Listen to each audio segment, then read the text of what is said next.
Now we'll talk about how we represent databases as heterogeneous graphs. I'll teach the conversional and rather straightforward, rather simple technique of translating from relational databases to graphs.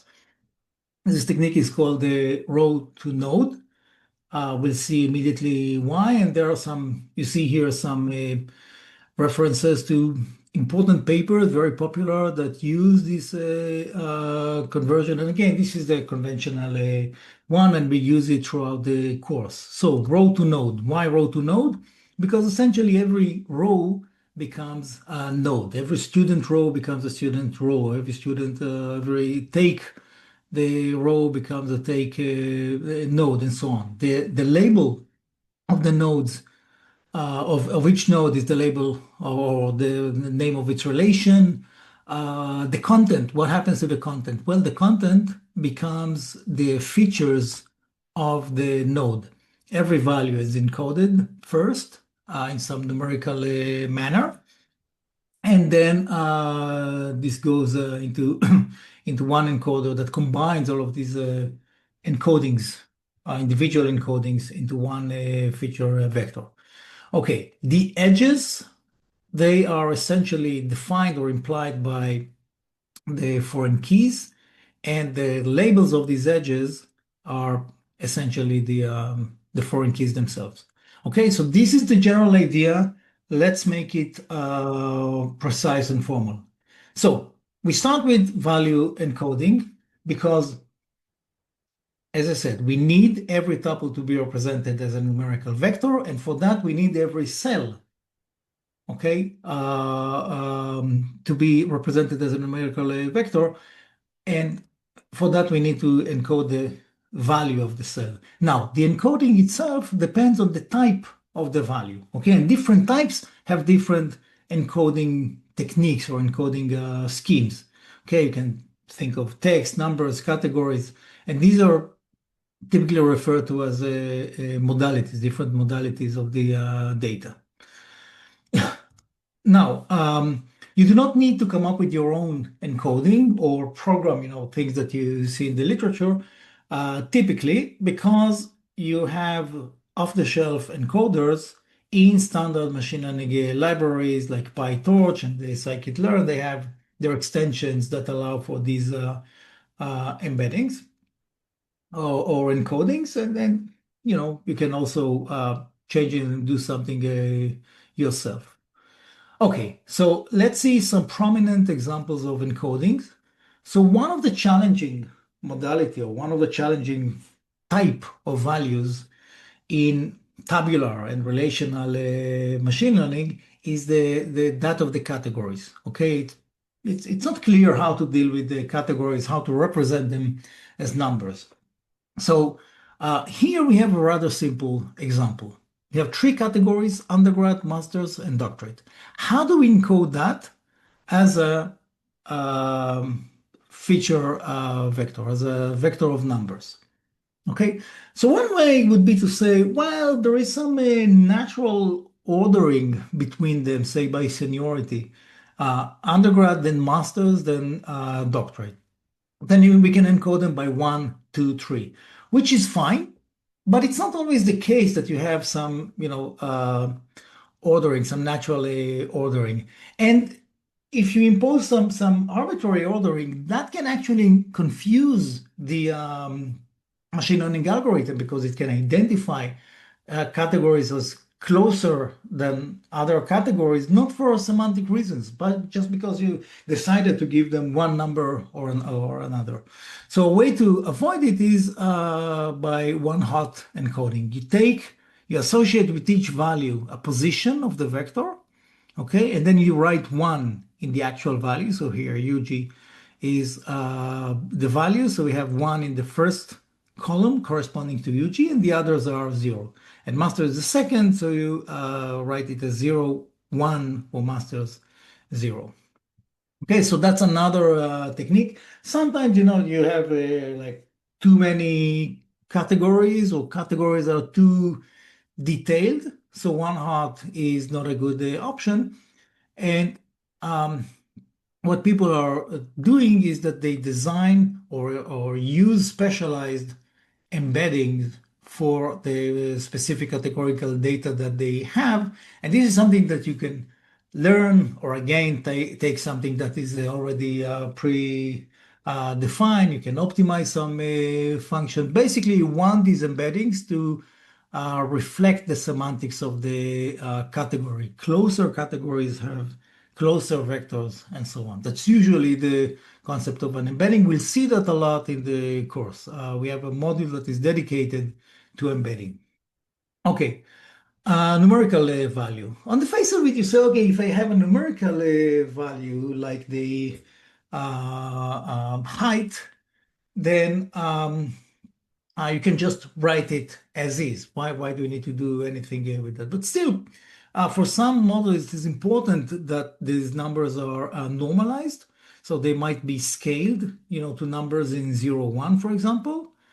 And in some other cases, and we'll see these, you want to have something like a linear encoding into multiple dimensions. So you take your value, you write it several times, but in each time you multiply it by some other weight, okay, WI. And this WI can be predefined or again learned as part of the process or pre-processing and so on. Let's continue. Text. So what do you do with text? So we'll see several examples later, but one good idea is to use some external text model, like an embedding from a language model or a transformer. And these models are typically very large and expensive to train, but you don't need to train them. You take pre-computed or pre-trained models. Sometimes it is important to adjust the embedding to your setting. And so what people do is that, say, they leave out a few parameters, a small set of parameters, and train the model on these parameters. We'll see that later in the course. Okay, timestamps. Timestamps are important. This value of a timestamp is critical to some of these machine learning settings, especially when you do prediction, forecasting for the future. Then you need to know, what time did things happen in the past? What is the time for which you're trying to forecast? So they need to be very careful with how you encode the the timestamp. What information do you convey? Do you express basically to your model? So one thing you can do is just translate it into a number, say the epoch, the time that passed since the beginning of 1970. That's one number. But there are other encodings like break down the date into its individual component. Hour equals 0, day equals 9, M equals 1, month equals 1, and so on. Week of the day equals 6. And this is important, again, for applications where the actual day of the week is important. For example, if you want to forecast sales, okay, then it's important for you to know if it's a weekday or a weekend or whether it is a holiday and so on. Okay. And also time, if you look at the hours of the day, the days of the week, the days of the month, they are basically they behave in a circular manner. You go to 23:99, 59, and then midnight, and then 0001, and then 1 a.m. So 1 a.m., the first hour is actually close to the last hour or to the late hour of 23. So you want these to represented in your encoding. So they actually represent it as a circle. Okay, they look at the time as an angle and represent its circle by using the sine and cosine values of the time or of the portion of the time within the bigger unit. All right. Now we have the value encoding. now we can encode the tuple. So we have a tabular signature, a sequence of attributes, A1 to AN, and a domain associated to each attribute. And so we can now define an encoding scheme for this tabular signature. It associates with each attribute a dimension, di, for the vectors, and a value encoding function, ei, that maps every value in the domain to our di, the dimension that we decided. Okay, and then you simply concatenate the values. If you're given a tuple of the table, then you encode this tuple as the value of A1 encoded with D1, then the value of A2 encoded with D2, and so on. So you get eventually a vector in the dimension of the sum of the dimensions. Okay, now one thing you can also do is to apply another post-processing, another encoding layer to to further process the result. For example, if you get something that is too long and you want to work with smaller dimensions, then you do some dimensionality reduction. We'll see that later in the course. Okay, so now we are moving from a table to a relational database, and we have a schema, okay, specifically with a set R of relation names. And we can define an encoding scheme, enc, for this schema, associating with each relation name, an encoding for the tabular signature of that relation name, of that relation. And so if you're getting a tuple, okay, or a fact of dr, where D is our database and R is one of the relations, then we encode it by applying the encoder of R to T. All right? Okay, so this is the conversion. We have a relational schema, then we're getting a database D over the schema, and we also have an encoding scheme for our schema, S, and we define the following heterogeneous graph. So every fact, RT, becomes a node, okay? The label of that node is the name of the relation. It is R. Okay, and the feature vector of this node is the encoding of the values of T, of the tuple T, using the encoder of R. Now, for every foreign key, okay, remember it has a form of RC containing the key of R prime. We take facts RT that references a fact R prime T prime and draw an edge. Okay, this is the edge RT, R prime T prime. And what is the label of the edge? The label of the edge is actually the foreign key description itself, the constraint itself, and or some encoding of it and so on. So this is how we produce the edges. Okay, so every reference basically becomes a directed edge. Okay, so one important thing is that if you have databases of the same schema, then their heterographs also have the same schema. They are type consistent. And this is important. Why do I insist on mentioning the schemas again and again? This is actually very important in machine learning over relational databases, and it is actually not very well pronounced in the literature. So when we learn a model over relational databases, we typically learn a model for a specific schema. And how do we do that?